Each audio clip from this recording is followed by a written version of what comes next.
संस्कारों की दरार। शहर के एक कोने में बसी एक सोसाइटी में अग्रवाल परिवार रहता था। परिवार में माता पिता सुरेश और सीमा तथा उनका इकलौता बेटा आर्यन था। सुरेश एक सरकारी अधिकारी थे और सीमा गृहिणी। उन्होंने अपने बेटे को अच्छे संस्कार देने की पूरी कोशिश की थी, लेकिन आर्यन की सोच अब बदल चुकी थी। बचपन में आर्यन बहुत संस्कारी और माता पिता की बात मानने वाला बच्चा था, लेकिन जैसे जैसे वो बड़ा हुआ, इंटरनेट और दोस्तों का प्रभाव उस पर बढ़ता गया। उसे लगने लगा कि माता पिता की सोच पुरानी हो चुकी है और उनका हर सुझाव उसकी आजादी को छीनने की साजिश है। स्कूल के दिनों में ही उसने अपने माता पिता की बातों को नजरअंदाज करना शुरू कर दिया था। जब सीमा उसे मोबाइल कम इस्तेमाल करने के लिए कहती तो वो चीख जाता और कहता, माँ, आप लोग कुछ नहीं समझते, आज के जमाने में सब कुछ ऑनलाइन होता है। सुरेश जब उसे समय पर घर आने की हिदायत देते तो वो गुस्से में कहता, पापा, मैं कोई बच्चा नहीं हूं कि आप मुझे हर बात पर टोकते रहें। कॉलेज में दाखिला लेने के बाद तो आर्यन पूरी तरह बदल चुका था। अब वो दोस्तों के साथ घूमना, देर रात तक पार्टियां करना और सोशल मीडिया पर मशगूल रहना ज्यादा पसंद करने लगा था। माता पिता की कोई भी सलाह उसे दकियानुसी लगती। एक दिन सीमा ने उससे कहा, बेटा, ये जो तुम्हारे दोस्त हैं, क्या तुम्हें सही राह दिखा रहे हैं? आर्यन ने झुंझलाते हुए जवाब दिया, माँ, मेरे दोस्त मुझसे ज्यादा समझदार हैं। वो मुझे जज नहीं करते जैसे आप लोग हर समय करते रहते हो। सुरेश ने भी उसे समझाने की कोशिश की, बेटा, हम तुम्हारे भले के लिए ही कहते हैं, बुरी संगति से हमेशा बचना चाहिए।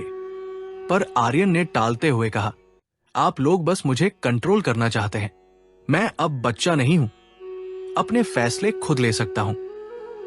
समय बीतता गया और माता पिता की हर सलाह अब आर्यन के लिए एक रोक टोक बन गई थी।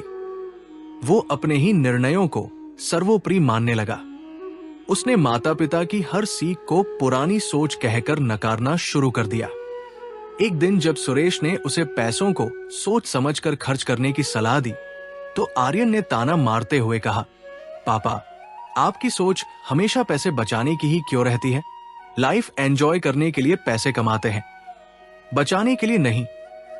सीमा को यह देख दुख होता था कि जिस बेटे को उन्होंने संस्कारों से सींचा वही अब उन्हें अनपढ़ और पिछड़ा समझने लगा था। आर्यन का स्वभाव दिन ब दिन और जिद्दी होता जा रहा था। एक दिन वो दोस्तों के साथ पार्टी करने के लिए देर रात तक बाहर रहा। सुरेश और सीमा पूरी रात उसकी चिंता में बैठे रहे। जब वो सुबह लौटा तो सीमा ने कहा, बेटा, तुम्हारी ये आदत ठीक नहीं है, कम से कम हमें बताकर जाया करो। पर आर्यन ने उल्टा उन्हीं को दोषी ठहराते हुए कहा, आप लोग बेवजह टेंशन लेते हो, मेरी जिंदगी में इतना दखल मत दिया करो। यह सुनकर सुरेश को बहुत दुख हुआ। उन्होंने सोचा कि क्या ये वही बेटा है जो कभी उनके बिना खाना तक नहीं खाता था। समय बीता और एक दिन आर्यन को एक बड़े सबक का सामना करना पड़ा।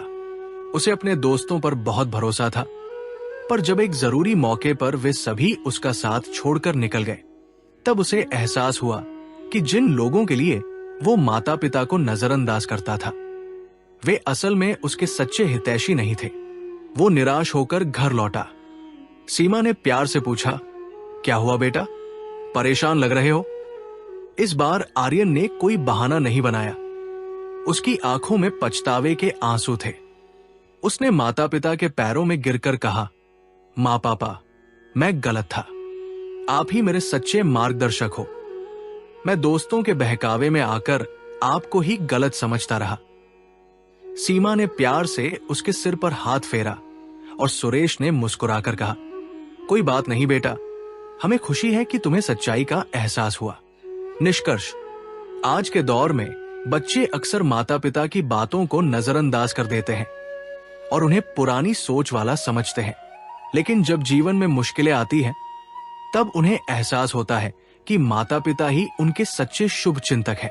इस कहानी से हमें ये सीख मिलती है कि बच्चों को माता पिता के अनुभव और उनकी सीख को सम्मान देना चाहिए। क्योंकि वे केवल हमारी भलाई ही चाहते हैं।